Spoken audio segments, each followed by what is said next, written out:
Bismillahirrahmanirrahim. Assalamualaikum warahmatullahi wabarakatuh. Alhamdulillah. Alhamdulillahilladzi nahmaduhu wa nasta'inuhu wa nastaghfiruh wa na'udzu billahi min syururi anfusina wa min sayyiati a'malina. May yahdihillahu fala mudilla lahu wa may yudlilhu fala hadiya lahu. Asyhadu an la ilaha illallah wahdahu la syarika lah wa asyhadu anna Muhammadan abduhu wa rasuluh la nabiyya ba'da Allah. Puji syukur kehadirat Allah Subhanahu wa taala yang senantiasa melimpahkan rezeki dan nikmatnya kepada kita. Semoga apa yang Allah limpahkan kepada kita dapat kita gunakan dengan sebaik-baiknya. Salawat beriringan salam tidak lupa pula kita hadiahkan kepada baginda Nabi besar Muhammad sallallahu alaihi wasallam dengan melafazkan Allahumma sholli ala sayyidina Muhammad wa ala ali sayyidina Muhammad. Baiklah, di sini saya akan menceritakan sebuah kisah tentang seorang sahabat yang sangat luar biasa, yaitu Amirul Mukminin Sayyidina Umar ibn Khattab radhiyallahu anhu. Umar bin Khattab memiliki ciri bebanan besar sehingga dikatakan dalam sebuah buku yang saya baca, Umar jikalau duduk di atas seekor kuda, maka kaki beliau juga menyentuh tanah. Saking besarnya dan tingginya badan beliau. Umar adalah orang yang sangat benci dengan agama Islam. Sebelum beliau masuk Islam, beliau sahabat dekat dengan Umar bin Amr bin Hisham, atau lebih kita kenal dengan Abu Jahal. Karena Umar dan Abu Jahal ini bersahabat dekat, Abu Jahal memiliki banyak budak yang masuk Islam. Di antaranya ada Yasir, Ammar dan Sumayyah. Yasir dan Sumayyah adalah orang yang mati syahid pertama di dalam Islam. Di saat Abu Jahal menyiksa budak-budaknya, Umar pun juga ikut menyiksa saking bencinya terhadap Islam. Di suatu malam, Umar pun berjaga. Anggaplah papan ini adalah kota Mekah. Timur dan baratnya adalah ditutupi oleh gunung, dua gunung. Yang pertama ada Gunung Aswaida dan Gunung Abi Kubais. Di belakangnya ini ditutup oleh benteng atau dinding besar dan pintu masuk hanya ada di depan. Jadi pada suatu malam Umar bin Khattab berjaga-jaga. Ia melewati Gunung Abi Kubais, lalu melihat Ummu Abdillah yang naik turun gunung sambil menggendong Abdullah. Abdullah masih kecil. Umar bingung dan bertanya pada Ummu Abdillah, "Wahai Ummu Abdillah, mengapa engkau naik turun gunung pada malam hari?" "Wahai Umar, engkau bingung. Kami juga bingung. Mengapa kalian Quraisy melarang kami untuk beriman kepada Allah? Kalian larang kami berdakwah. Dan jika aku melewat pintu depan, engkau pasti akan membunuhku." Umar bingung. Ini agama apa? Sampai seorang perempuan sanggup mempertahankan agamanya sampai naik turun gunung bersama anaknya. Lalu Umar berkata pada Ummu Abdillah, "Wahai Ummu Abdillah, lewatlah engkau. Aku tidak akan mengganggumu. Semoga keselamatan bersamamu." Ummu Abdillah pun pergi menemui kaum muslimin yang lainnya.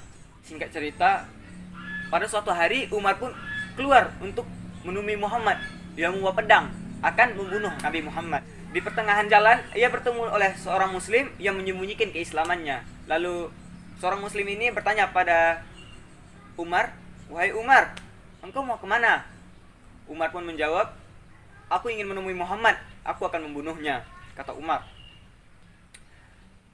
Seorang muslim ini berkata, "Wahai Umar, janganlah engkau susah-susah mencari Muhammad. Lihat saja adikmu Fatimah dan adik iparmu Sa'id, mereka sudah masuk Islam." Mendengar hal itu, Umar langsung berbalik dan pergi ke rumah adiknya. Di rumahnya Fatimah dan Sa'id sedang belajar mengaji bersama Khabbab ibn Arad. Lalu terdengar langkah kaki Umar. Karena badannya yang sangat besar, jadi langkah kakinya terdengar.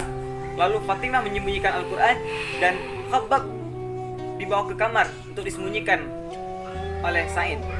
Lalu Umar pun datang dan mendobrak pintu. Ia bertanya pada Fatimah, "Wahai Fatimah, apa yang kau baca tadi? Apakah itu yang dibawakan oleh Muhammad?" "Ya," kata Fatimah. Lalu Umar pun meminta Al-Quran yang dibaca Fatimah tadi.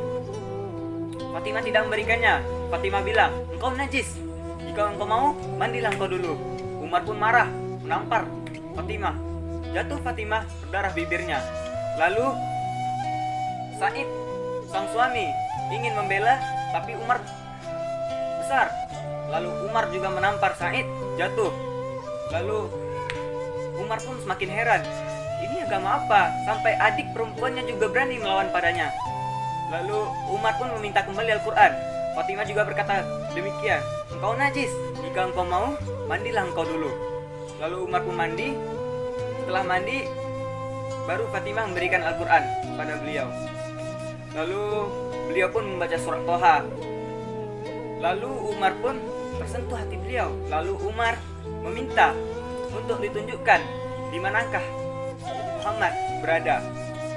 Lalu keluarlah Khabbab yang mengantarkan Umar pada Rasulullah SAW di rumahnya Arqam bin Abi Al-Arqam. Tiba di sana,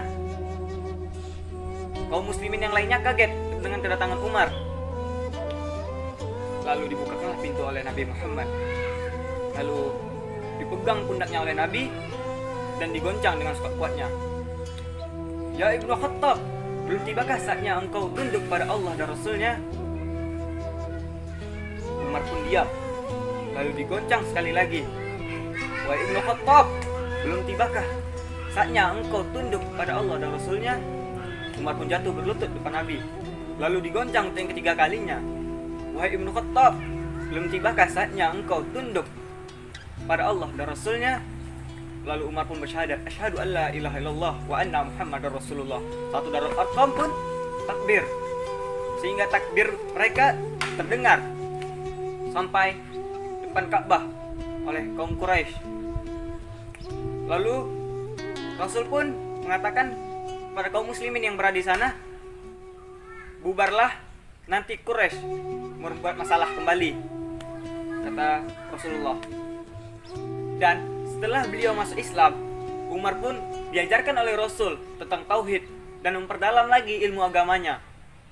Lalu singkat cerita, ia pun menjadi khalifah menggantikan Abu Bakar As-Siddiq. Tugas beliau dalam menjadi khalifah yaitu memperluas agama Islam sampai ke Eropa. Dan beliau pun wafat pada tahun 644 Masehi. Mungkin hanya sekian kisah Umar bin Khattab yang dapat saya sampaikan. Jika ada kesalahan, saya mohon maaf. Akhirul kalam, assalamualaikum warahmatullahi wabarakatuh.